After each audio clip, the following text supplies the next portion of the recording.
मध्य प्रदेश के गृह मंत्री नरोत्तम मिश्रा का बयान सुप्रीम कोर्ट के विधानसभा अध्यक्ष को नोटिस पर दिया। बयान विधायकों के ज्ञान पर प्रश्न नहीं है, न ही मैं कोर्ट की अवमानना कर रहा हूं। मैं स्पष्ट कर दूं कि योग्यता का प्रश्न तब होता है जब सम्मानित सदस्य होता है।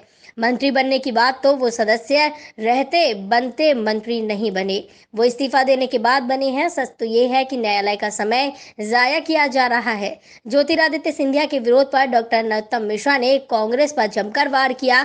उन्होंने कहा कि कांग्रेस के कार्यकर्ता जो हैं न जाने जैसे तैसे जीत कर 2 से 4 सीट बीजेपी से ज्यादा ले आए।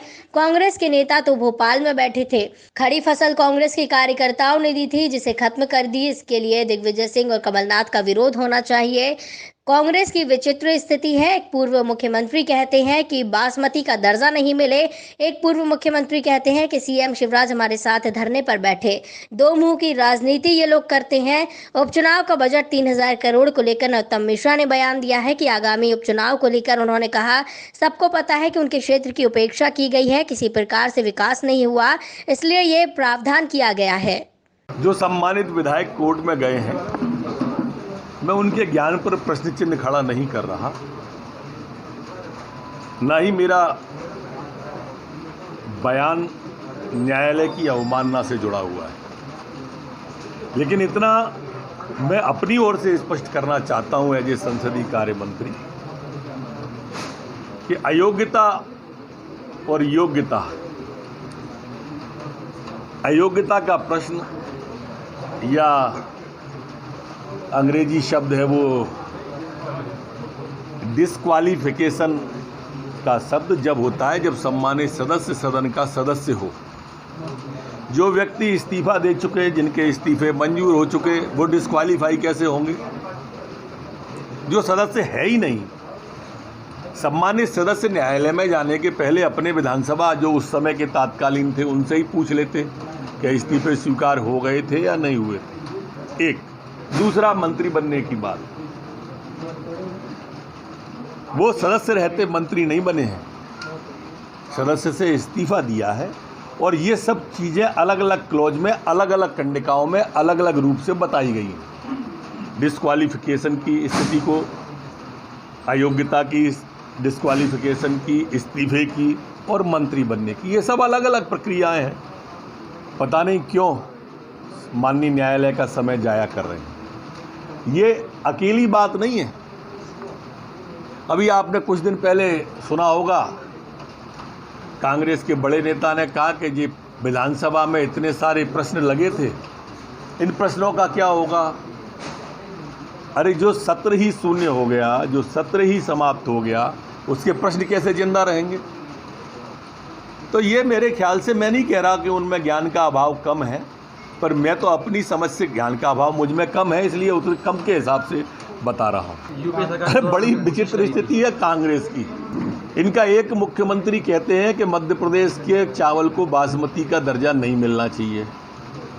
एक पूर्व मुख्यमंत्री कहते हैं कि बासमती के लिए हमारे संग धरने पर बैठे। एक पूर्व मुख्यमंत्री सुंदरकांड का पाठ कराता है। एक पूर्व मुख्यमंत्री लंका कांड के लिए शिलान्यास पर सवाल उठाता है। ये दो मुही राजनीति है कांग्रेस की। अब पूरा देश समझ गया है, कहते कुछ है करते कुछ है, दोनों कोरों से हाथ टेकने का इनका स्वभाव है। ये जनता को, किसान को बेवकूफ़ समझते हैं, इसलिए देश के अंदर कांग्रेस लगभग समाप्ति की ओर है। देखो मित्र, ये कांग्रेस के कार्यकर्ता जो है ना, ये बहुत अच्छा कार्यकर्ता है। इसने जैसे तैसे जिता के कांग्रेस की सीटें भाजपा से 2-4 ज़्यादा जिता दी। अब सीटें उनने ज़्यादा दिखा दी और नेता बैठे थे भोपाल में, ये नेता उसे रखा नहीं पाए। खड़ी फसल जो लहलहा के कांग्रेस के कार्यकर्ता ने दी थी, वो उजड़वा दी।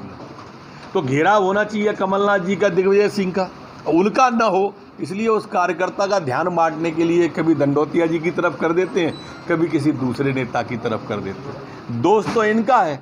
बहुत देरी से जगह है। 15 महीने दिग्विजय सिंह जी के इशारे पर कमलनाथ जी की सरकार चली और 15 महीने इन्होंने लूटने में कोई कसर नहीं छोड़ी, चारों तरफ माफियाओं का राज कर दिया। तब दिग्विजय सिंह जी को याद नहीं आई कि मध्य प्रदेश को जीआई टैग मिलना चाहिए। उसके लिए सुप्रीम कोर्ट में वो केस लगाएं या फिर हाई कोर्ट मद्रास में अपना पक्ष रखें, वहां तो कुछ किया नहीं। और पंजाब के कांग्रेस के ही मुख्यमंत्री जो मध्य प्रदेश का जीआई टैग ना मिले, इसके लिए प्रधानमंत्री जी को पत्र लिखा है। तो मैं दिग्विजय सिंह जी को सलाह देना चाहूंगा कि वो वहां के मुख्यमंत्री, पंजाब के मुख्यमंत्री को, अमरिंदर सिंह जी को पत्र लिखें तो अच्छा होगा कि वो मध्य प्रदेश का विरोध ना करें। एक उसका जवाब दें पहले। और माननीय मुख्यमंत्री शिवराज सिंह चौहान जी तो बहुत सजग हैं। उनके नेतृत्व में हमने सुप्रीम कोर्ट में एसएलपी लगाई और हमारी अपील स्वीकार की माननीय सर्वोच्च न्यायालय में। और हम अपना मध्य प्रदेश का पक्ष मजबूत है, हम वो मजबूती से रखेंगे और हमें पूर्ण विश्वास है, क्योंकि हमारा मध्य प्रदेश का बासमती चावल सबसे अच्छा है, खुशबू भी जबरदस्त है और उसका स्वाद भी अच्छा है और इसलिए लोग उसको पसंद करते हैं।